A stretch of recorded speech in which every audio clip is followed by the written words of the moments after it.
அங்கேருந்து பக்கத்தில் இருக்க பீச் ஏரியாவுக்கு போனேன்.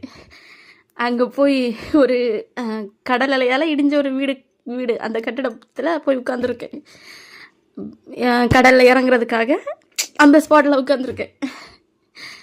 அதாவது வீட்டை விட்டு வெறுத்து சரி எதுவும் வேண்டாம், அவனை லவ் பண்ணுறதுனால தானே அடிக்கிறாங்க,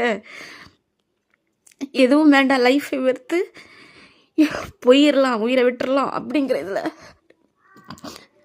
நடந்து அங்கே போய் உட்காந்துட்டேன். அங்கேருந்து என்ன ஒரு கை பிடிச்சிது. என் அப்பா கூட என்கிட்ட அந்த மாதிரி வார்த்தைகள் எல்லாம் சொல்லியிருக்க மாட்டாங்க. பட் அவங்க என்னை அந்த கை பிடிச்சி சர்ச்சுக்கு கூட்டிகிட்டு போய் இப்படி எல்லாம் பண்ணக்கூடாதுமா, எனக்கு ரொம்ப சப்போர்ட். அன்னைக்கு தான் நான் ரொம்ப நாள் கழிச்சு அவங்க வீட்டில் இருந்து நான் சாப்பிட்டேன். மன திருப்தியாக ரொம்ப நாள், ஒரு 2-3 வருஷத்துக்கு அப்புறமேட்டு ரொம்ப திருப்தியாக சாப்பிட்டது அன்னைக்கு தான்.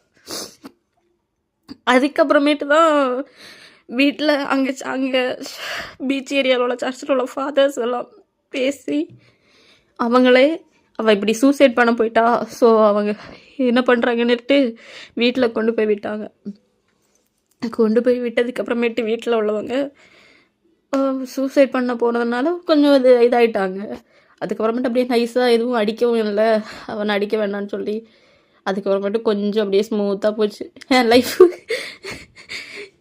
என்ன அந்த பிடிச்ச கை இருக்கு இல்லைங்க, ஏதோ கடவுள் நம்மளை பிடிச்ச மாதிரி, வேண்டாம் ஸ்னேகா நீ இன்னும் வாழணும், அவங்கக்கிட்ட நீ இன்னும் வாழ்ந்து காட்டணும், நீ இப்படியெல்லாம் போகக்கூடாது அப்படின்னு சொல்லி என்னை பிடிச்ச மாதிரி. ஏன்னா அவ்வளோ ப்ரேயர்ஸ் பண்ணி எனக்கு ஏதாச்சும் கஷ்டம்னா ஓடி போயிடுவேன், கொடுக்கணும்னு ஓடிடுவேன்.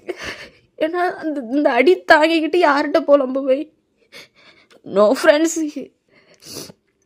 நீங்களும் என்ன மாதிரி இந்த மாதிரி இக்கட்டான சூழ்நிலையில் இருந்தீங்கன்னா உங்களோட ப்ரேயர்ஸை மட்டும் இருக்க கான்ஃபிடென்ட்டை மட்டும் விட்டுறாதீங்க.